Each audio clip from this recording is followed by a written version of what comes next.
Hola tutores, en el vídeo de hoy vamos con la reglamentación en materia de transporte de viajeros. En este objetivo vamos a ver la documentación del conductor y del vehículo, las clases de vehículos destinados al transporte de personas, las masas y dimensiones máximas de los vehículos, también los equipos de seguridad que tienen que llevar un autocar y por último terminaremos el vídeo con consideraciones sobre la carga. Pues lo dicho, vamos con el punto 1, documentación del conductor y del vehículo. Vamos con los documentos que hay que llevar a bordo del autobús. Lógicamente, en primer lugar, tendremos que llevar el permiso de conducir correspondiente al vehículo que se conduce. También será necesaria la tarjeta CAP de cualificación profesional, el permiso de circulación, la tarjeta ITV del vehículo, también el documento acreditativo del seguro, la autorización para realizar el transporte y por último la autorización especial en su caso si por ejemplo realizamos transporte escolar. Vamos con el permiso de conducción. Los permisos para realizar el transporte de viajeros serían el D1 o D1+E si llevamos remolque y el D y el D+E. El permiso D1 permite conducir automóviles diseñados para el transporte de hasta 16 pasajeros además del conductor y cuya longitud máxima no exceda de 8 metros. Necesitaremos de 21 años cumplidos o 18 años si obtenemos el CAP ordinario y en este caso solo podrá conducir estos vehículos dentro de un territorio nacional hasta que el titular del permiso tenga 21 años cumplidos. Además, con este permiso se puede llevar un remolque con una masa máxima autorizada no superior a 750 kilos, es decir, un remolque ligero. Vamos con el D1+E. Podemos llevar conjuntos de vehículos acoplados compuestos por un vehículo de los que permite el permiso D1, pero además podemos llevar también un remolque de masa máxima superior a 750 kilos. Sin perjuicio de las disposiciones que las normas de aprobación de tipo establezcan para estos vehículos. ¿Qué edad necesitamos para este permiso? Bueno, pues 21 años cumplidos o 18 años si hemos obtenido el CAP ordinario. En este caso, solo podrán conducir estos vehículos dentro del territorio nacional hasta que el titular del permiso tenga 21 años cumplidos. Permiso D. Permite conducir automóviles diseñados para el transporte de más de 8 pasajeros además del conductor y podremos llevar enganchado un remolque ligero. Edad. Tenemos 3 casos. Primer caso, pues 24 años cumplidos. Segundo caso, 21 años cumplidos. Podremos obtener el D con 21 años si tenemos CAP ordinario o bien con CAP acelerado si realizamos transporte de viajeros en servicios regulares con un trayecto que no supere los 50 kilómetros. Y último caso, 23 años si hemos obtenido el CAP acelerado. Además, dentro del territorio nacional y hasta tener 21 años cumplidos, se podrá conducir a las siguientes edades. 18 años cumplidos en caso de que se conduzcan estos vehículos sin pasajeros, o se trata de transporte de viajeros en servicios regulares cuyo trayecto no supere los 50 kilómetros para los titulares del certificado de aptitud profesional CAP que lo hayan obtenido realizando la modalidad de cualificación inicial ordinaria. Y 20 años cumplidos para los titulares del certificado de aptitud profesional CAP que lo hayan obtenido realizando la modalidad de cualificación inicial ordinaria. Y terminamos con el D+E. Permite conducir conjuntos de vehículos acoplados compuestos por un vehículo que autoriza a conducir el permiso D y un remolque con una masa máxima autorizada superior a 750 kilos, sin perjuicio de las disposiciones que las normas de aprobación de tipo establezcan para estos vehículos. Edad, como el caso anterior, el D, 24 años cumplidos o 21 años cumplidos con CAP ordinario o con CAP acelerado para transporte de viajeros en servicios regulares con trayecto que no supere los 50 kilómetros, o bien debemos tener 23 años si hemos cursado el CAP acelerado. Y los mismos casos dentro del territorio nacional y hasta tener 21 años cumplidos en los que podremos conducir los siguientes vehículos. Y vamos con los requisitos para la obtención del permiso D o D1. En primer lugar, ser previamente titular de un permiso de la clase B. Segundo lugar, no estar privado por resolución judicial por la comisión de un delito del derecho a conducir vehículos de motor, ni hallarse sometido a suspensión o intervención del permiso que se posea. Tercer lugar, reunir las aptitudes psicofísicas adecuadas y requeridas en relación con la clase de permiso solicitado. Y por último, lógicamente, ser declarado apto por la Jefatura Provincial de Tráfico en las pruebas teóricas y prácticas establecidas. Más requisitos. En quinto lugar, tener la edad mínima de 21 años cumplidos para obtener un permiso de conducción de la clase D1 o D1 más E.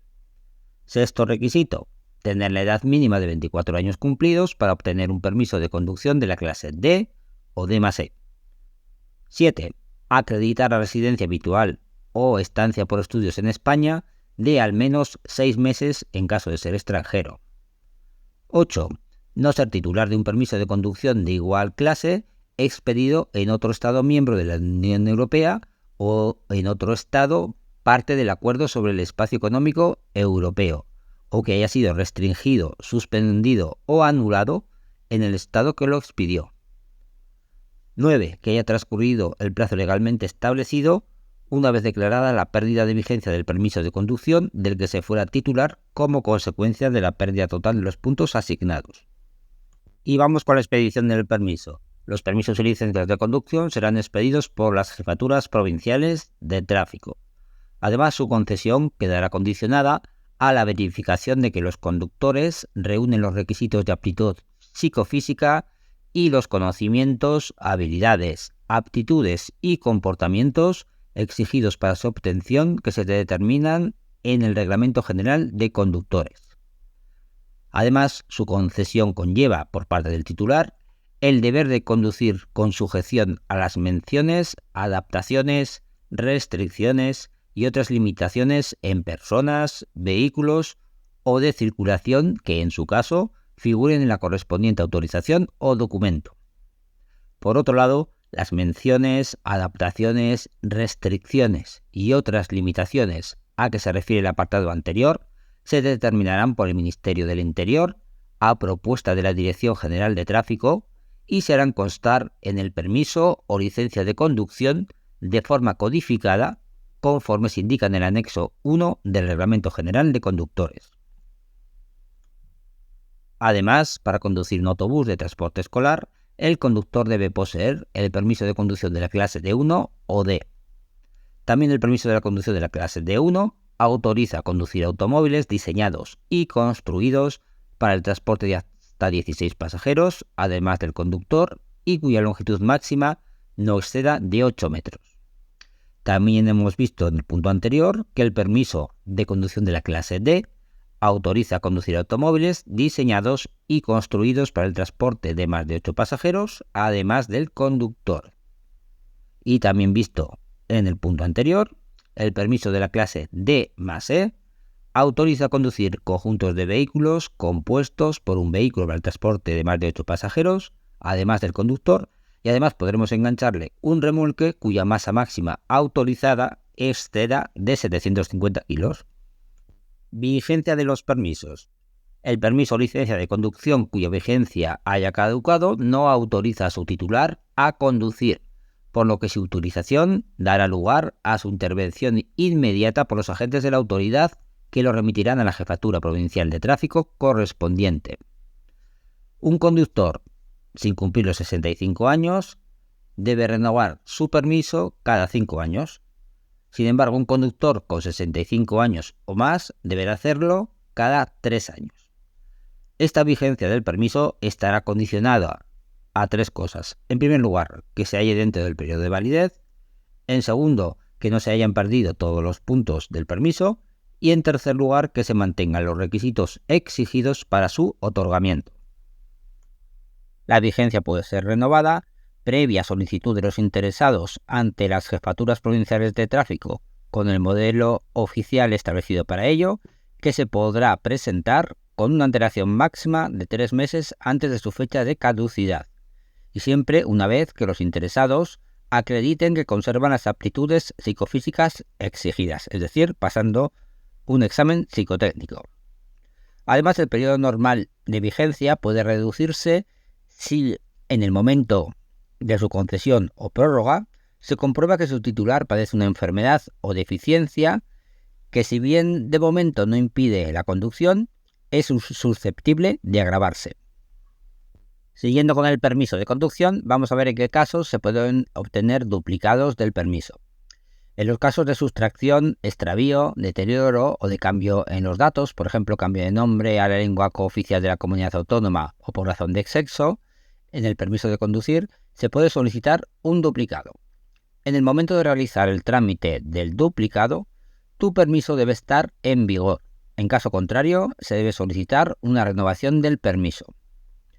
Para los casos de sustracción, extravío o deterioro, se puede solicitar el duplicado del permiso de conducir desde Internet o por teléfono, y te lo mandan por correo postal a casa sin tener que desplazarte a ninguna oficina de tráfico, obteniendo en la tramitación un permiso provisional. Se puede consultar de manera telemática el estado de la tramitación en el que se encuentra el permiso. Además, en caso de que la solicitud de duplicado de permisos de conducir por variación de los datos se tiene que solicitar el duplicado presencialmente en la jefatura u oficina de tráfico. Referentes al permiso de conducción, existen dos servicios de la DGT, que son la Dirección Electrónica Vial y la tabla edictal de sanciones de tráfico. La primera se trata de una dirección electrónica que sustituye al domicilio postal para efectuar notificaciones. Es obligatoria para empresas titulares de vehículos y voluntaria para las personas físicas. La Dirección Electrónica Vial facilita a los usuarios la comunicación con la Administración, ya que permite conocer al momento cualquier notificación, aviso o incidencia. Y además posibilita ejercer las acciones que se estimen oportunas por Internet. Sin embargo, la tabla edictal de sanciones de tráfico es una página web certificada que sustituye a los boletines oficiales de la provincia con la finalidad de efectuar en ella las notificaciones de sanciones de tráfico que no se hayan podido realizar en la Dirección Electrónica Vial o en los domicilios postales indicados por los titulares. Esta página dispone de un buscador en el que, introduciendo el número del DNI, se puede comprobar si hay alguna sanción pendiente. A continuación, vamos a ver la responsabilidad de las acciones de tráfico cometidas.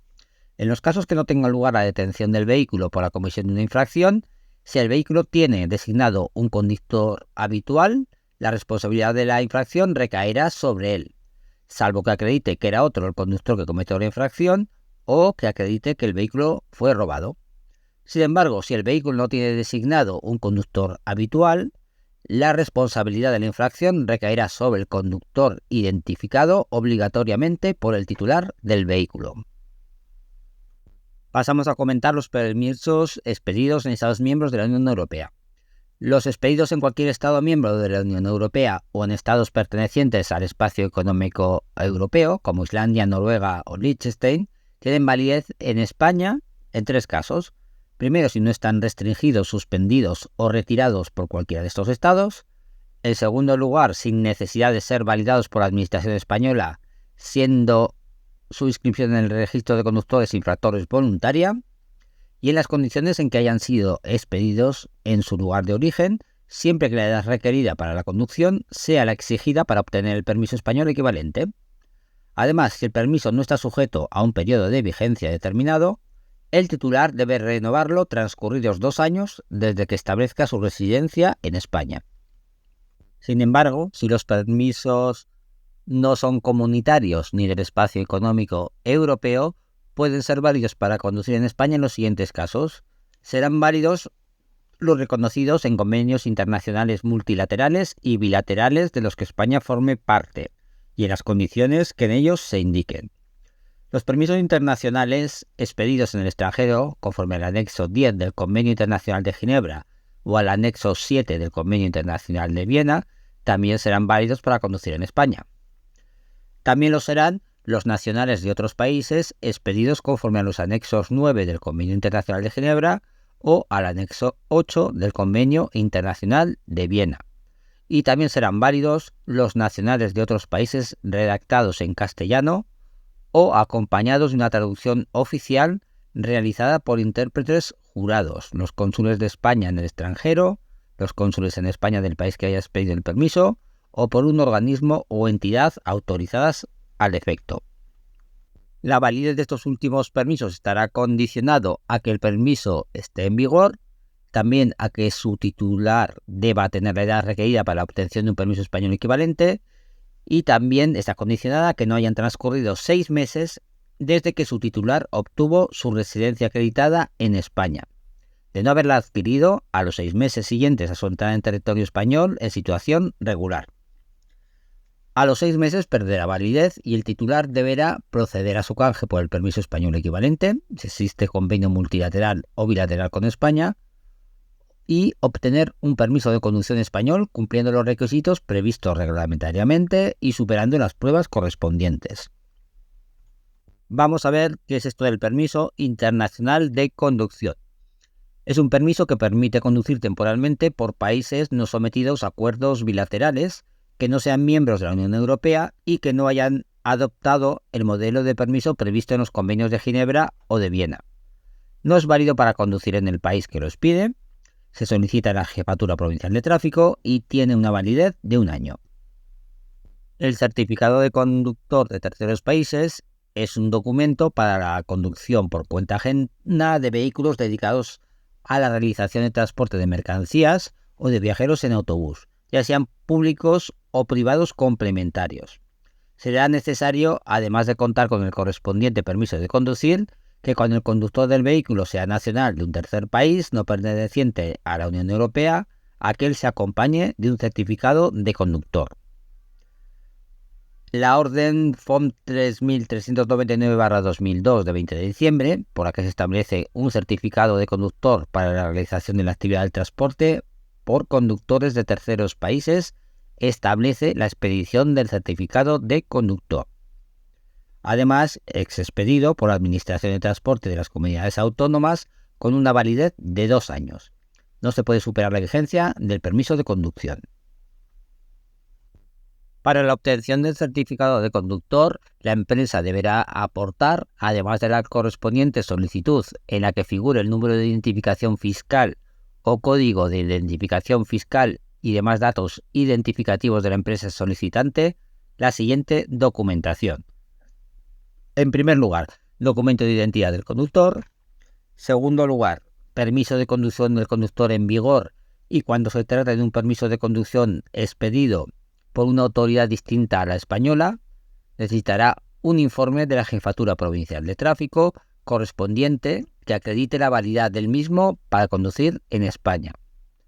Además, cuando no conste en su permiso de conducción acreditación de que el conductor cuenta con el certificado de aptitud profesional o CAP en vigor, en aquellos supuestos en que haya de estar en posesión de conformidad con lo que se dispone en el Real Decreto 1032/2007 de 20 de julio, por el que se regula la cualificación inicial y la formación continua de los conductores de determinados vehículos destinados al transporte por carretera.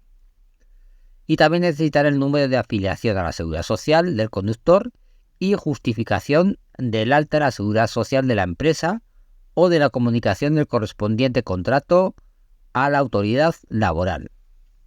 Una vez presentada la solicitud por la empresa, el órgano competente, después de haber comprobado la documentación aportada para la obtención del certificado, inscribirá los datos en el registro de empresas y actividades de transporte y expedirá el correspondiente certificado de conductor, así como una copia legalizada del mismo. Dejamos ya el permiso de conducción y pasamos al certificado de aptitud profesional o CAP. A través del Real Decreto 1032/2007 de julio, se establece una nueva formación obligatoria para determinados conductores profesionales. Además, es diferente de la formación para la obtención de los permisos de conducción y en base a una cualificación inicial que debe obtenerse con independencia del permiso de conducción y una formación continua dirigida a mantener actualizados los conocimientos iniciales exigidos. El certificado de aptitud profesional o tarjeta CAP acredita que el titular ha superado los cursos y exámenes exigidos para la obtención de la cualificación inicial de los conductores profesionales. La carga de la tarjeta CAP se expedirá con un periodo de vigencia de 5 años. Otro documento que puede interesar a todo conductor es el seguro de subsidio por privación temporal del permiso de conducción. Es un seguro de suscripción voluntaria cuyo objetivo es que la aseguradora garantice el pago de un subsidio, es decir, pago de una prestación económica durante un tiempo determinado, para paliar las pérdidas económicas que pueda sufrir el asegurado por la privación temporal de su permiso de conducir, por la pérdida de la totalidad de los puntos asignados durante el tiempo que el conductor tenga que esperar para volver a obtener el permiso de conducir, que será 3 meses en el caso de conductores profesionales. Junto con el seguro de subsidio, se puede contratar, además, una ayuda para costear los gastos de matriculación necesarios para realizar un curso de recuperación parcial de puntos del permiso de conducir o de recuperación total de puntos por pérdida de vigencia del permiso de conducir por agotamiento del saldo de puntos. Comenzamos con el punto 2, en el que vamos a ver las clases de vehículos destinados al transporte de personas. Vamos a comenzar definiendo algunos conceptos, como puede ser el de viajero. Sería toda persona diferente al conductor o a un miembro de la tripulación. Miembro de la tripulación sería toda persona que actúa como segundo conductor o posible asistente. Vehículo pesado, según el ROC, es el automóvil especialmente acondicionado para el transporte de viajeros cuya masa máxima autorizada sea superior a 6 toneladas y cuya capacidad de carga exceda de 3,5 toneladas. Sin embargo, el vehículo ligero, según el ROC, sería el automóvil especialmente acondicionado para el transporte de viajeros cuya masa máxima autorizada no exceda de 6 toneladas o que, aun sobrepasando dicha masa, tenga una capacidad de carga útil no superior a 3 toneladas y media. Vamos con la categoría de los vehículos. Pertenece a la categoría M los vehículos a motor con al menos 4 ruedas, diseñados y fabricados para el transporte de viajeros. Tenemos 3 grupos. M1, los vehículos con más de 8 plazas sentadas, excluida la del conductor, no disponen de ningún espacio para viajeros de pie y el número de plazas de asiento puede limitarse a una, es decir, la del conductor. M2, los vehículos con más de 8 plazas, excluida la del conductor, cuya masa máxima autorizada no supere las 5 toneladas. Puede tener, además de las plazas de asiento, espacio para viajeros de pie. Y los M3 serían los vehículos con más de 8 plazas, excluida la del conductor, cuya masa máxima autorizada supere las 5 toneladas. Estos vehículos, además, pueden tener espacio para viajeros de pie. Los autobuses los vamos a clasificar según diferentes criterios. En primer lugar, los clasificaremos por criterios de definición, también por criterios de construcción o por criterios de utilización, también por criterios de homologación, por tipo de servicio al que se destinan y según la altura de la plataforma. Empezamos con la clasificación por criterio de definición. Encontramos el autobús, que sería el automóvil con una capacidad de más de 9 plazas, incluida la del conductor, destinada por su construcción y acondicionamiento al transporte de viajeros y sus equipajes. Se incluye en este término el trolebús. También tendríamos el autobús articulado, que está formado por 2 secciones rígidas de compartimentos para viajeros, unidas y comunicadas entre sí por una sección articulada que permite la libre circulación de los viajeros entre los 2 compartimentos. Y también tendríamos el autobús de 2 pisos, en el que los espacios destinados a los pasajeros o viajeros están dispuestos, al menos parcialmente, en 2 niveles superpuestos, de los cuales el superior no dispone de plazas sin asiento para viajeros de pie. Vamos con la clasificación por criterios de construcción. Definimos autobús como aquel automóvil concebido y construido para el transporte de más de 9 personas, incluyendo al conductor. Se distinguen los que tienen una masa máxima autorizada igual o inferior a 3.500 kilos y los que superan este límite. También tendremos el autobús articulado de 2 pisos, compuesto por 2 o más secciones rígidas articuladas entre sí, en el que los compartimentos de viajeros de cada sección están comunicados entre sí en al menos un piso, de modo que los viajeros puedan circular libremente. Las secciones rígidas están unidas permanentemente. Y por último tendríamos el mixto, que es el autobús concebido y construido para transportar personas y mercancías simultánea y separadamente. El siguiente criterio para clasificar los autobuses sería por uso. Tendríamos el autobús urbano, que está concebido y equipado para transporte urbano y suburbano y tiene plazas para ir de pie. Autobús de corto recorrido, para transporte interurbano. No dispone de plazas para ir de pie, pero en trayectos cortos se puede ir de esta manera. Autobús de largo recorrido, para largos recorridos sin plazas de pie. Está acondicionado para la comodidad de pasajeros sentados. También tenemos el autobús para personas con movilidad reducida, que está construido o modificado para el transporte de personas con alguna incapacidad física. Autobús escolar, destinado exclusivamente al transporte de escolares. Y por último tendríamos el autobús escolar no exclusivo, para el transporte escolar, pero no exclusivamente. En la clasificación por homologación tenemos los vehículos clase 1, clase 2 y clase 3. Clase 1 deben estar provistos de zonas para viajeros de pie que permitan la circulación y deben ser accesibles a las personas con movilidad reducida. Los vehículos de la clase 2 están destinados principalmente al transporte de viajeros sentados. Están también diseñados para permitir el transporte de viajeros de pie, pero solamente en el pasillo o en una zona que no sobrepase el espacio previsto para 2 asientos dobles. Y por último, la clase 3 están previstos exclusivamente para transportar viajeros sentados. En los autobuses con una capacidad hasta 22 viajeros sin incluir al conductor, se pueden distinguir otras dos clases.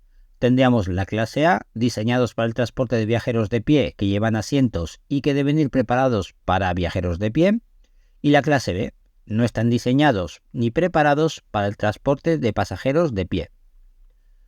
Un mismo autobús o autocar puede pertenecer a más de una clase y puede homologarse para cada una de ellas, excepto la 1 y 3 conjuntamente. La clase o clases a la que pertenece debe constar en la tarjeta ITV. En la clasificación por servicio al que se destinan, diferenciamos entre vehículos para servicio público y vehículos para servicio particular. En los primeros, servicio público, el vehículo se adscribe a una actividad para cuyo ejercicio su titular necesita una autorización de la administración, como es el caso de empresas de transporte de personas, empresas de alquiler sin conductor o escuelas particulares de conductores. Sin embargo, en el servicio particular, el vehículo se adscribe a una actividad privada de su titular, como es el caso del vehículo particular de una persona física.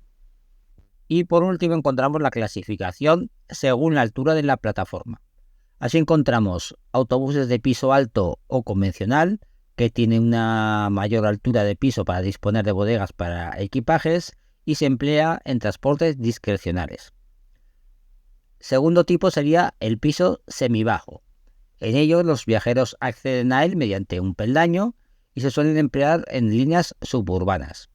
Y por último tendríamos los vehículos de piso bajo, en los cuales los viajeros acceden directamente al piso del vehículo sin escalón. Se utilizan en transportes urbanos. Y en el punto 3 vamos a ver las diferentes masas y dimensiones máximas de los autobuses. Antes de nada vamos a conocer algunos conceptos, como es el de tara, que sería la masa de un vehículo con su equipo fijo autorizado, sin personal de servicio, pasajeros ni carga, y con su dotación completa de agua, combustible, lubricante, repuestos, herramientas y accesorios necesarios. La tara equivale a la masa del vehículo en vacío. Sin embargo, masa en carga sería la masa efectiva del vehículo y de su carga, incluida la masa del personal de servicio y de los pasajeros. Masa en orden de marcha, resultado de sumar a la tara la masa estándar de 75 kilos del conductor y en el caso de los autobuses y autocares, además la masa de 75 kilos del acompañante si lo lleva. El eje motor es el eje que recibe la fuerza del motor. La masa máxima autorizada es la masa máxima para la utilización de un vehículo con carga en circulación por las vías públicas. La masa por eje sería la masa que gravita sobre el suelo, transmitida por la totalidad de las ruedas acopladas a ese eje. Venga, más conceptos. Masa máxima autorizada por eje, masa máxima de un eje o grupo de ejes con carga para la utilización en circulación por las vías públicas. La masa máxima técnicamente admisible sería la masa máxima del vehículo basada en su construcción y especificada por el fabricante. Masa remolcable máxima autorizada sería la masa autorizada máxima de un remolque o semirremolque destinado a ser enganchado a un vehículo motor y hasta la que puede matricularse o ponerse en servicio el vehículo. En un remolque de eje central o semirremolque, la masa remolcable máxima autorizada es la masa correspondiente a la carga soportada por los ejes del remolque. Y para terminar con los conceptos, masa remolcable máxima técnicamente admisible sería la masa remolcable máxima basada en su construcción y especificada por el fabricante. Masa máxima autorizada del conjunto sería la suma de las masas del vehículo de motor cargado y del remolque arrastrado cargado para su utilización por las vías públicas. Y por último, masa máxima técnicamente admisible del conjunto sería la suma de las masas del vehículo de motor cargado y del remolque arrastrado cargado también, basadas en la construcción del vehículo de motor y especificadas por el fabricante. Venga, pues vamos con las masas máximas y empezamos con la masa por eje máxima permitida. El eje motor de los vehículos de la clase 1, es decir, los autobuses urbanos, según la clasificación de la Directiva 2001/85/CE de 20 de noviembre, será 13 toneladas. El eje motor de los vehículos de la clase 2 y 3, es decir, autobuses interurbanos, según la clasificación de la misma directiva, serán 12,6 toneladas. El eje no motor, como máximo, será 10 toneladas. Y el eje tándem de los vehículos de motor, si la separación de dos ejes es inferior a 1 metro, tendremos 11 toneladas y media. Si es igual o superior a 1 metro e inferior a 1,30, tendremos 16 toneladas. Y si la separación de los dos ejes es igual o superior a 1,30 metros e inferior a 1,80, 18 toneladas. En el caso anterior, si el eje motor va equipado con neumáticos dobles y suspensión neumática, o reconocida como equivalente a escala comunitaria, o cuando cada eje motor esté equipado con neumáticos dobles y la masa máxima autorizada de cada eje no exceda de 9,5 toneladas, la masa máxima por eje permitida serán 19 toneladas. Seguimos con la masa máxima autorizada. Autobuses de dos ejes de la clase 1, es decir, urbanos, 20 toneladas. Autobuses de dos ejes de las clases 2 y 3, es decir, interurbanos y largo recorrido, 19 toneladas. Autobuses articulados de 3 ejes, 28 toneladas. Autobuses rígidos de 3 ejes, cuando el eje motor vaya equipado con neumáticos dobles y suspensión neumática, o reconocida como equivalente a escala comunitaria, o bien cuando cada eje motor esté equipado de neumáticos dobles y la masa máxima de cada eje no excede de 9 toneladas y media, la masa máxima autorizada será 26 toneladas. Autobús rígido de 4 ejes, 31 toneladas. Autobús rígido de 4 ejes con 2 direccionales. Cuando el eje motor esté equipado con neumáticos dobles y suspensión neumática o reconocida como equivalente a escala comunitaria, o cuando cada eje motor esté equipado de neumáticos dobles y la masa máxima de cada eje no excede de 9 toneladas y media, la masa máxima autorizada serán 32 toneladas. Y el resto de autobuses rígidos de 4 ejes, pues 31 toneladas. Y terminamos este punto con las dimensiones máximas. Altura máxima. Incluida la carga, como norma general, 4 metros. Sin embargo, la altura máxima de los autobuses de la clase 1, es decir, los urbanos, puede llegar a 4,20. Longitud máxima. Autobuses articulados 18,75. Autobuses rígidos de 2 ejes 13,50. Autobuses rígidos de más de 2 ejes 15 metros. Y autobuses con remolque, incluido este, 18,75. En el punto 4 nos ocupamos de los equipos de seguridad que tiene que llevar un autocar. Este punto lo vamos a dividir en 6 secciones. La primera será la dotación obligatoria de seguridad de los autobuses. Segunda, requisitos para la prevención de incendios según la normativa comunitaria. Tercero, herramientas, accesorios y repuestos. 4, salida, evacuación y acceso al vehículo. Quinto, acondicionamiento interior del vehículo. Y sexto, sistemas de seguridad preventiva. Antes de comenzar, y no por ello debemos bajar la guardia, tenemos que saber que la tasa de siniestralidad del autobús es la más baja del transporte de carretera. Es el 0,2%. Los accidentes más comunes de los autobuses en vías urbanas son las colisiones frontolaterales entre dos vehículos, atropellos y alcances. Sin embargo, en vías interurbanas encontramos colisiones frontolaterales entre dos vehículos, alcances y colisiones frontales. Bueno, pues vamos con la dotación obligatoria de seguridad de los autobuses. Tenemos la estabilidad lateral y resistencia de la superestructura, los cinturones de seguridad y sistemas de retención, los espejos retrovisores y otros sistemas.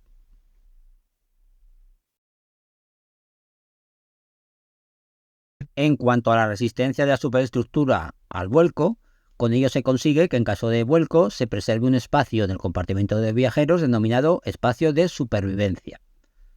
La estructura, que es la parte de la carrocería que contribuye a dar resistencia al vehículo en caso de vuelco, debe tener la resistencia suficiente para que en caso de vuelco completo del vehículo, ninguna parte desplazada invada el espacio de supervivencia y que ninguna parte del espacio de supervivencia sobresalga de la estructura deformada.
Vamos con los cinturones de seguridad y sistemas de retención. El artículo 117 del Reglamento General de Circulación establece que el conductor y los ocupantes de más de 3 años de edad de los vehículos están obligados a utilizar debidamente abrochados los cinturones de seguridad homologados u otros sistemas de retención homologados, tanto en la circulación por vías urbanas como interurbanas. Esta obligación, en lo que se refiere a los cinturones de seguridad, no será exigible en aquellos vehículos que no los tengan instalados.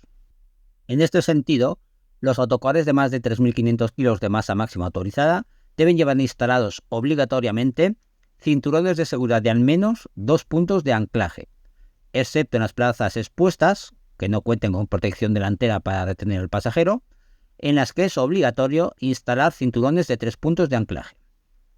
Además, los autocares de menos de 3.500 kilos de masa máxima autorizada deben llevar instalados obligatoriamente cinturones de 3 puntos de anclaje en todos los asientos en sentido de la marcha y de 2 puntos de anclaje en los asientos en sentido contrario a la marcha. Siguiendo con los cinturones de seguridad, en los vehículos de más de 9 plazas, incluido el conductor, se informará a los pasajeros de la obligación de llevar abrochados los cinturones de seguridad u otros sistemas de retención infantil homologados por el conductor, por el guía o por la persona encargada del grupo, a través de medios audiovisuales o mediante letreros o pictogramas, de acuerdo con el modelo que figura en el anexo 4 del Reglamento General de Circulación, y además deben estar colocados en lugares visibles de cada asiento. También en los vehículos de más de 9 plazas, incluido el conductor, los menores de edad de estatura igual o inferior a 1,35 centímetros de 3 o más años, deben utilizar sistemas de retención infantil homologados debidamente adaptados a su talla y peso. Y además, cuando no se disponga de estos sistemas, utilizarán los cinturones de seguridad siempre que sean adecuados a su talla y peso. En cuanto a los anclajes del cinturón de seguridad, los requisitos exigidos garantizan que los cinturones no se desprendan de su anclaje y retienen adecuadamente al pasajero ante impactos frontales. Además, los anclajes de los cinturones de seguridad se encuentran fijados en el propio asiento y no en la estructura del vehículo, con el fin de facilitar la ubicación de asientos en cualquier posición a lo largo del vehículo. En cuanto a la resistencia de asientos y sus anclajes de fijación al vehículo, los requisitos exigidos garantizan que los asientos retienen adecuadamente a los pasajeros que van en ellos y protegen al pasajero que va detrás ante impactos frontales. Además, los asientos deben soportar dos tipos de esfuerzos contradictorios. En primer lugar, deben ser resistentes para sujetar a los pasajeros, especialmente los respaldos de los asientos en los que se instalan cinturones de 3 puntos de anclaje. Y en segundo lugar, deben ser deformables para minimizar las lesiones del pasajero situado en el asiento de detrás. Retención de sillas de ruedas y sus ocupantes. Los requisitos exigidos garantizan la correcta retención de las sillas de ruedas y sus ocupantes en el asiento destinado a ellos. Otro de los sistemas importantes dentro del autobús serían los espejos retrovisores. Tienen por finalidad permitir ampliar el campo de visión del conductor, proporcionándole una visibilidad clara hacia atrás y hacia los lados del vehículo. Estos retrovisores deben estar colocados de manera que permitan al conductor, sentado en su posición normal de conducción, observar claramente la parte posterior, lateral o frontal del vehículo. Analizamos la ubicación y utilización según las clases de retrovisores. Clase 1. Retrovisor interior. Directamente sobre el parabrisas en el interior del autobús. No es obligatorio en los autobuses de las categorías M2 y M3 y sirve para vigilar la actividad de los pasajeros en el interior del autobús. Clase 2. Retrovisores principales. Están colocados en las esquinas delanteras izquierda y derecha de la estructura del autobús o en el frente del parabrisas. Sirven para comprobar las distancias y observar a los demás usuarios que se aproximen por los lados y por la parte trasera del autobús. Retrovisor clase 4, gran angular. Debajo de los espejos planos exteriores. Al ser convexos, es más difícil apreciar la velocidad y posición de los demás vehículos, ya que los objetos se ven más pequeños. Y sirven para vigilar el tráfico a los lados, izquierdo y derecho, del autobús, en un ángulo más amplio. Y por último, los retrovisores de la clase 5, los de proximidad, se montan en las esquinas izquierda y derecha del autobús y sirven para las áreas de peligro no visibles mediante visión directa, en la zona frontal del autobús, desde el parachoques, y en los laterales, incluyendo la puerta de servicio y las ruedas delanteras. Y vamos con los tipos de retrovisores exteriores. Los vehículos M2 deben llevar retrovisores de la clase 2, 2 obligatorios, uno a cada lado, de la clase 4, uno opcional, y de la clase 5, uno opcional. En cuanto a los vehículos de la clase M3, debe llevar retrovisores clase 2, 2 obligatorios, uno a cada lado, clase 4, uno opcional, y clase 5, uno opcional. Los retrovisores de la clase 5 deben estar situados a más de 2 metros del suelo en todas las posiciones de regulación, incluidos todos sus puntos de regulación y amarres, cuando el vehículo esté cargado con toda su carga permisible. Si no se puede cumplir esta prescripción, está prohibido su instalación. El reglaje de los retrovisores debe realizarse antes de iniciar la marcha y, si es posible, en un terreno recto y llano. Además, el retrovisor interior debe poder regularse por el conductor desde su puesto de conducción. Los retrovisores no deben superar el gálibo exterior del vehículo sensiblemente más de lo necesario, y los retrovisores están bien regulados cuando se puede tener un campo de visión desde el horizonte hasta una distancia mínima de 60 metros por detrás, es decir, 4 veces el largo del autobús, y de 20 metros de anchura. Y también están bien reglados si se ven los neumáticos traseros tocando el suelo con los retrovisores. Otros sistemas de seguridad. Las luces diurnas, que son obligatorias para nuevos modelos a partir de 2012, su encendido es automático. También otro sistema sería el limitador de velocidad, obligatorio para categorías M2 y M3 que puedan superar los 25 km/h, y este sistema impide que le superen los 100 km/h. ABS es obligatorio para autobuses interurbanos de más de 12 toneladas de masa máxima autorizada, matriculados a partir de enero de 1993, y también para los que realicen transporte escolar o de menores. Y el tacógrafo será obligatorio para transporte de viajeros con más de 9 plazas, incluido el conductor. Autobuses exentos de instalar y utilizar el tacógrafo. En primer lugar, los considerados históricos que transporten viajeros de forma no comercial.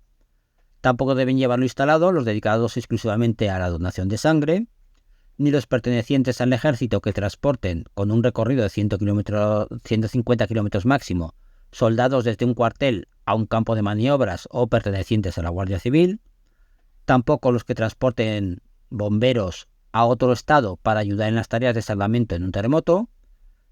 También estarán exentos de instalar y utilizar el tacógrafo los autobuses empleados exclusivamente por una asociación de transportes para dar clases de conducción a sus asociados o los dedicados a la formación de alumnos para obtener el permiso de conducción de una autoescuela.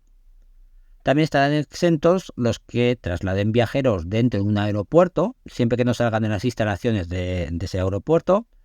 Y por último, los que realicen transporte discrecional sin salir de una isla cuya superficie sea inferior a 1.500 kilómetros cuadrados.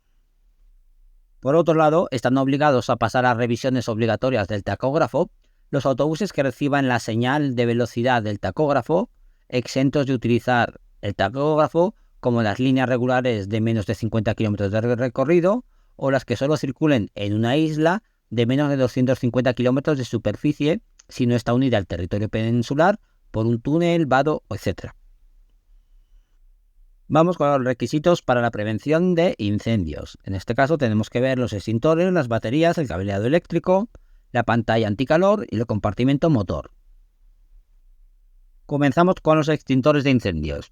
La orden del 27 de julio de 1999 determina las condiciones que deben reunir los extintores de incendios instalados en los vehículos de transporte de personas en función del número de plazas.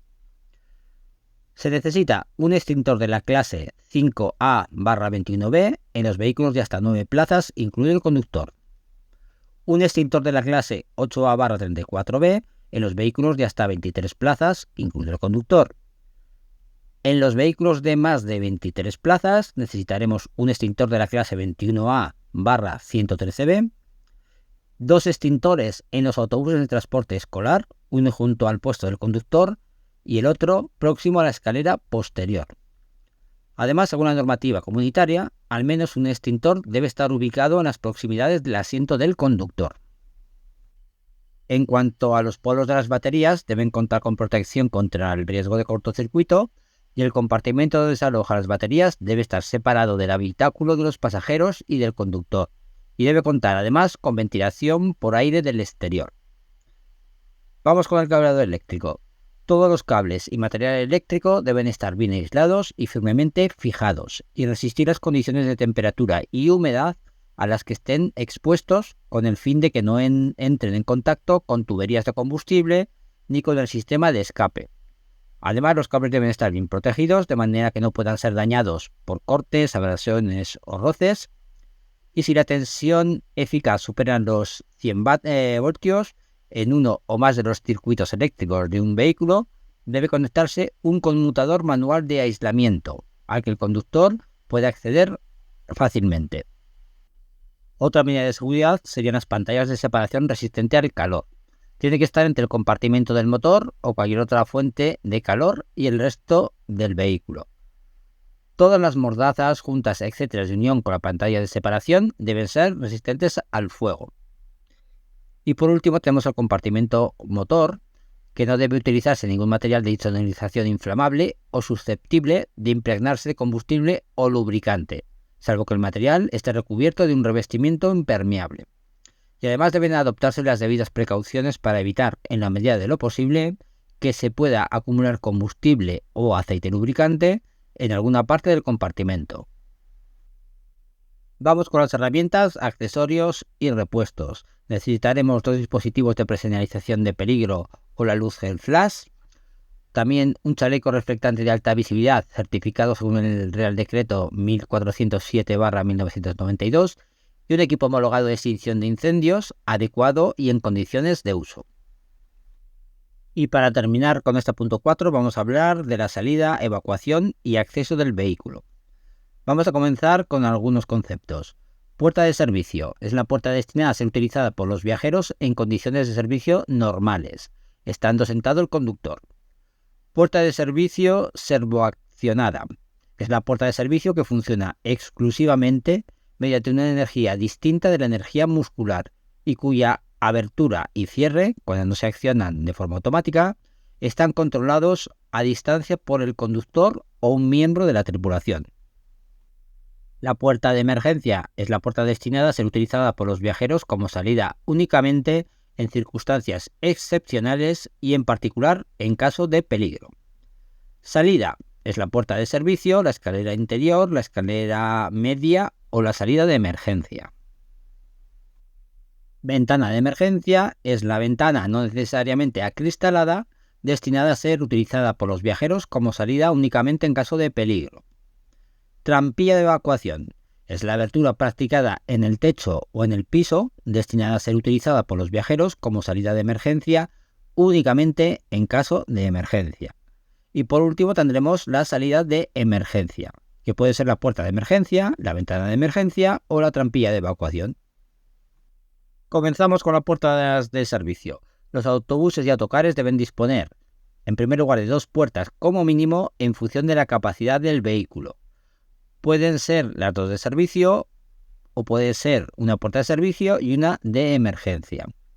Además, los autobuses y autocares deben disponer de una trampilla de evacuación en determinadas clases de autocares. Siguiendo con las puertas de servicio, en los vehículos cuya capacidad sobrepase las 20 plazas, la puerta o puertas de servicio deben estar situadas en el lado del vehículo próximo al borde de la calzada correspondiente a la dirección del tráfico y una de ellas, como mínimo, en la mitad delantera del vehículo. Puede haber una puerta en la parte posterior para los viajeros en silla de ruedas. Además, en estos vehículos que sobrepasen las 22 plazas, al menos debe existir una salida de emergencia que debe estar situada en la parte trasera o en la delantera del vehículo.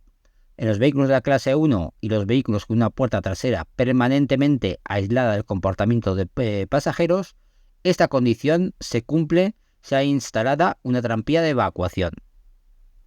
Además, toda puerta de servicio debe poder abrirse fácilmente desde el interior y desde el exterior cuando el vehículo se halle parado, pero no necesariamente si está en movimiento. Además, la activación por el conductor de los mandos de apertura de una puerta de servicio debe estar señalada en el interior y en el exterior del vehículo si puede ser abierta desde el exterior. Debe estar señalada con un indicador luminoso colocado sobre la puerta o próximo a ella. Y además, si las puertas de servicio en un autobús no cuentan con visibilidad directa o no es la adecuada, deben instalarse dispositivos ópticos u otros que permitan al conductor detectar desde su asiento la presencia de un viajero en la zona contigua inmediata, tanto en la parte interior como en la exterior de cada puerta de servicio no automática. Además, si la puerta de servicio es servoaccionada, en caso de emergencia debe poder ser abierta desde el interior y desde el exterior si no está bloqueada, mediante mandos fácilmente visibles y claramente identificables, que no dependan del sistema de suministro energético. Y además, cuando no esté completamente cerrada, debe ponerse en funcionamiento un indicador visual, fácilmente visible para el conductor, para advertir de ello cuando el conductor disponga de mando de apertura y cierre. Estos deben permitirle invertir el movimiento de la puerta en cualquier momento durante el proceso de cierre o de apertura. Este sistema de mando debe hacer improbable herir o atrapar a un viajero cuando la puerta se cierre. Si un viajero entra o sale del vehículo mientras se cierra la puerta, el proceso de cierre se interrumpirá. Y salvo en caso de emergencia, los mandos de apertura de todas las puertas de servicio automáticas deben poder ser activados y desactivados únicamente por el conductor desde su asiento. Vamos con las puertas y ventanas de emergencia. Todas las puertas de emergencia deben, en primer lugar, poder abrirse fácilmente desde el interior y desde el exterior del vehículo cuando éste se haya parado. Y en segundo lugar, deben estar provistas de un dispositivo acústico para advertir al conductor cuando no estén adecuadamente cerradas. Además, en los autobuses y autocares, los mandos de emergencia de las puertas de servicio y de todas las salidas de emergencia deben señalizarse como tales en el interior y en el exterior del vehículo, con un símbolo representativo o un letrero de clara redacción. Y por último, en todo mando de una salida de emergencia o en sus proximidades, deben fijarse instrucciones claras sobre la manera de accionarlo. Por otro lado, toda ventana de emergencia debe poder ser accionada con facilidad desde el interior y desde el exterior del vehículo mediante un dispositivo, o ser de vidrio de seguridad fácilmente rompible. Además, toda ventana de emergencia con bisagras que no sea claramente visible desde el asiento del conductor debe estar equipada con un dispositivo acústico para advertir al conductor cuando no esté completamente cerrada. Por otro lado, si las ventanas de emergencia no pueden ser accionadas fácilmente desde el interior y desde el exterior, debe colocarse junto a cada ventana un dispositivo fácilmente accesible desde el interior del vehículo para poder romperlas, como puede ser el martillo rompecristales. Y por último, se excluyen los cristales de vidrio laminado o de material plástico. Terminamos el punto con el acondicionamiento interior del vehículo. En primer lugar, los pasillos y las zonas próximas a las puertas de servicio deben tener unas dimensiones mínimas libres. 2. La inclinación del pasillo no debe superar unos determinados valores máximos según el tipo de autobús, nunca más del 12,5%. 3. Los escalones tienen delimitada su altura máxima y profundidad mínima, debiendo tener todos una superficie de material antideslizante. 4. Las barras y asideros o las columnas de sujeción deben, en primer lugar, tener la resistencia adecuada. Segundo lugar, estar concebidas e instalados de manera que no presenten ningún riesgo de lesión para los viajeros. Tercer lugar, tener una sección que permita a los viajeros agarrarse a ellos fácilmente y firmemente. Cuarto, ser de un material antideslizante y de un color que haga contraste para que puedan ser identificadas fácilmente. Y por último, deben instalarse un número suficiente para cada punto de la superficie del piso destinada a los viajeros de a pie. Quinta medida. Los autobuses que transporten viajeros de pie deben tener obligatoriamente instalados barras o asideros de sujeción en la zona destinada a viajeros de pie y en los huecos de las puertas de servicio, ya que los pasajeros que no van sentados son los más vulnerables por las caídas que pueden sufrir, en especial las personas mayores. Además, debe instalarse un elemento de protección delante de los asientos en los que un viajero sentado pueda ser proyectado hacia adelante hacia una caja de escalera como consecuencia de un frenazo brusco. La protección debe tener una altura mínima de 800 milímetros por encima del piso sobre el cual reposan los pies de los viajeros sentados en las primeras filas. Por otro lado, las bandejas portaequipajes y los compartimentos para equipaje que pudieran existir en el interior del autobús deben diseñarse de tal modo que se evite la caída de objetos al frenar o girar el vehículo, con el fin de proteger a los pasajeros.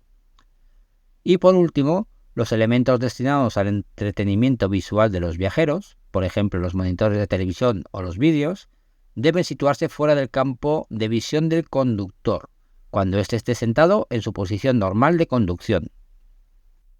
Sexta medida de seguridad. La iluminación interior debe ser apropiada para iluminar, en primer lugar, los compartimentos de viajeros, de la tripulación, los aseos y la sección articulada de un autobús articulado. Segundo lugar, los escalones o escaleras, los accesos a las salidas y la zona contigua a las puertas de servicio. También deben poder iluminar las indicaciones y los mandos de todas las salidas y todos los lugares donde existan obstáculos. Sistemas de seguridad preventiva. Son opcionales. Por ejemplo, el sistema de aviso de riesgos de colisión trasera detecta la presencia de peatones, animales u obstáculos en la parte posterior del vehículo. También está el control de crucero adaptativo. En estos casos, el programador de velocidad adaptativo evita o reduce las colisiones por alcance al disponer de un radar en el frontal del vehículo que detectan la distancia y velocidad del vehículo que circula delante. Este sistema, que actúa sobre el acelerador, los frenos y el ralentizador, permite adaptar la velocidad para mantener constante la distancia programada con el vehículo que circule delante. También tenemos el sistema de asistencia al cambio de carril o detector de ángulo muerto. En esos casos, cuando el conductor acciona a alguno de los indicadores de dirección, el sistema utiliza un radar, detector de ultrasonidos o una cámara situados en los laterales del vehículo para comprobar que no hay ningún vehículo en las inmediaciones y que el cambio de carril se puede realizar con seguridad. Aviso de cambio involuntario de carril. Una cámara en el parabrisas detecta las marcas longitudinales de la calzada y sitúa al vehículo entre ellas. Si en algún momento el vehículo se sale involuntariamente del trazado del carril, una señal acústica alerta al conductor. El sistema no alerta al conductor si está accionado el indicador de dirección o el intermitente. Hoy en día existen sistemas que además actúan sobre la dirección, devolviendo el vehículo a su carril. Y otros sistemas serían en función de estabilización de velocidad en pendientes prolongadas. Este sistema supone la notable mejora de la seguridad, ya que evita que el conductor tenga que hacer un uso excesivo de los frenos de servicio en los descensos muy prolongados, reduciendo con ello el riesgo de sobrecalentamiento de los frenos y la pérdida de eficacia de los mismos. Y por último tenemos el sistema de frenado electrónica, o EBS, que es un sistema de control electrónico de frenos que coordina la activación de todos los frenos y proporciona una respuesta de frenado instantánea, presionando y soltando el freno en directa proporción con la presión del pedal. El sistema tiene en cuenta la carga del vehículo con el fin de proporcionar siempre idéntica frenada. Y para terminar con el objetivo y el vídeo, vamos a ver punto 5, consideraciones sobre la carga. En este punto vamos a comentar el acceso y salida de los viajeros en las paradas y los bultos, equipajes y encargos. El conductor debe procurar que se realicen con seguridad las operaciones de acceso y salida del vehículo por parte de los usuarios y de carga y descarga de los equipajes de los viajeros. Además, para transportar viajeros de manera segura, es fundamental que el conductor, en primer lugar, respete el número de viajeros establecido que puede transportar, tanto de pie como sentados, y en segundo lugar, es importante que compruebe que dispone del espacio y el acondicionamiento necesario para alojar correctamente a las personas transportadas. Comenzamos este punto hablando del acceso y salida de los viajeros en las paradas. Las paradas suponen las zonas donde mayor número de accidentes se registran en el transporte de viajeros, por lo que la actuación del conductor en ellas tiene un papel fundamental a la hora de facilitar que los viajeros puedan subir y bajar de forma segura del autobús. En este pequeño dibujo vemos las zonas peligrosas en las paradas. Tenemos una zona por delante de 3,5 metros, una zona por detrás de 3 metros y una zona lateral también de 3 metros. En las paradas y estacionamientos, el conductor debe realizarlos en los lugares establecidos para ello, sin obstaculizar la circulación ni constituir un riesgo para los demás usuarios, cuidando especialmente la colocación del vehículo. Y además debe tomar medidas para evitar que el vehículo se ponga en movimiento en su ausencia. En el estacionamiento, el conductor debe buscar un lugar adecuado para las dimensiones y volumen del vehículo. También debe señalizar con antelación la maniobra, realizarla prestando especial atención a los demás usuarios por el riesgo que conlleva la escasa visibilidad, sobre todo de la parte posterior del vehículo. Para garantizar la seguridad de los pasajeros, el conductor debe, en primer lugar, prestar atención al aproximarse a la parada, ya que algunos pasajeros que esperan pueden estar distraídos y no percibir la llegada del autobús. En segundo lugar, el conductor debe inmovilizar el autobús en el lado derecho, siempre que sea posible. Si el autobús dispone de un sistema que permita bajar la altura del mismo, lo accionará para facilitar el acceso de los viajeros. Tercer lugar, el conductor debe establecer la prioridad de acceso de los pasajeros en función de la edad, las afecciones de la salud o las discapacidades que supongan dificultades. También debe activar el alumbrado de los accesos y del interior en condiciones de baja iluminación. Otra cosa que debe hacer es comprobar antes de cerrar las puertas e iniciar la marcha que todos los pasajeros se encuentran seguros en sus asientos o sujetos a las barras o asideros de los que viajen de pie. De no ser así, debe facilitar el tiempo necesario para ello. Y en último lugar, el conductor debe efectuar las paradas y arrancadas sin sacudidas ni movimientos bruscos con el fin de evitar golpes o caídas de los pasajeros. Respecto a los bultos, equipajes y encargos, como norma general no se pueden transportar animales, a excepción de los perros lazarillos que pueden viajar con su dueño sin coste adicional. En los autobuses se pueden transportar, además de las personas y sus equipajes, bultos de mano e incluso objetos o encargos. Responsabilidades por perjuicios al viajero. La empresa transportista es responsable de los perjuicios causados a los viajeros en todo el curso del viaje y a su llegada al punto de destino, que puedan derivarse o bien del incumplimiento de sus obligaciones y de las formalidades establecidas reglamentariamente, salvo que se pruebe que el incumplimiento ha sido consecuencia de una actuación llevada a cabo sin su consentimiento por alguno de los usuarios o viajeros, o bien puedan derivarse de las actuaciones que pueda adoptar la Administración como consecuencia del incumplimiento. Equipajes. Cualquier objeto o conjunto de objetos que a petición del viajero acompañan a este durante el viaje a bordo de la bodega, la vaca o el remolque del vehículo. En el precio del billete se incluyen el transporte gratuito de hasta 30 kilos de equipaje por viajero, más los bultos que pueda llevar a mano. Además, salvo que expresamente se pacten otras cuantías o condiciones más favorables para el viajero, la responsabilidad de los transportistas por las pérdidas o daños que sufran los equipajes de los viajeros está limitada a 1.200 euros por pieza de equipaje cuando sean causadas como consecuencia de un accidente, o 450 euros por pieza de equipaje en cualquier otro supuesto. Bultos de mano sería todo pequeño objeto destinado al abrigo, adorno o uso personal que un viajero lleve consigo durante el viaje a bordo del habitáculo del vehículo. En estos casos, el viajero es responsable de la vigilancia de los bultos de mano que le acompañan, por lo que serán de su cuenta los daños que estos puedan sufrir mientras se encuentran a bordo del vehículo, salvo que pruebe la responsabilidad de la empresa transportista, en cuyo caso se aplican las cuantías previstas en relación con los equipajes. Además, respecto a los bultos de mano, la empresa transportista es responsable, en todo caso, de la pérdida o deterioro de los bultos de mano que tengan lugar en una parada en la que todos los ocupantes abandonen el vehículo sin que inmediatamente después el conductor haya cerrado las puertas de acceso al mismo. Podemos definir los encargos como todo objeto que la empresa transportista se obliga a transportar por cuenta ajena a bordo del vehículo que realiza el servicio y que no guarda relación directa con ninguno de los viajeros que ocupan plaza en el vehículo. En estos casos, la empresa transportista responde por las pérdidas o daños que sufran los paquetes, cuyo transporte se le encargue hasta 1/3 del valor diario del IPREM, es decir, el indicador público de renta de efectos múltiples, por kilogramo, el mismo límite que en los transportes de mercancías. Salvo que expresamente se pacten otras cuantías o condiciones más favorables para los viajeros, la responsabilidad del transportista que sufran las mercancías está limitada como máximo a 4,5 euros por kilo. Y para terminar con el vídeo y el objetivo, vamos a hablar un poquito de las operaciones de carga y descarga del equipaje.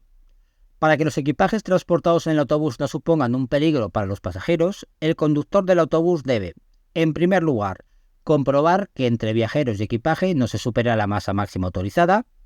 Segundo lugar, facilitar que el equipaje acompañe a sus propietarios, pero sin suponer un inconveniente o un peligro para la seguridad de la conducción ni para los demás pasajeros. Tercero, cerciorarse de que el equipaje y los bultos de mano que los viajeros transporten en el interior del habitáculo destinado a los pasajeros no se sitúan en los pasillos, junto a las puertas o próximos a las salidas de emergencia. En cuarto lugar, el conductor del autobús debe asegurarse de que los bultos de mano deben situarse en los compartimentos portaequipajes o debajo de los asientos, de manera que no se puedan caer o salir proyectados durante el trayecto. Y por último, el conductor también debe supervisar que la colocación del equipaje en la bodega sea la correcta para que no se produzcan desplazamientos, sobre todo debidos a la fuerza centrífuga en las curvas y a las fuerzas producidas en la aceleración y deceleración del vehículo durante el trayecto. Es importante que no se produzcan estos desplazamientos que pueden provocar daños o modificar el centro de gravedad del vehículo, provocando comportamientos irregulares de este.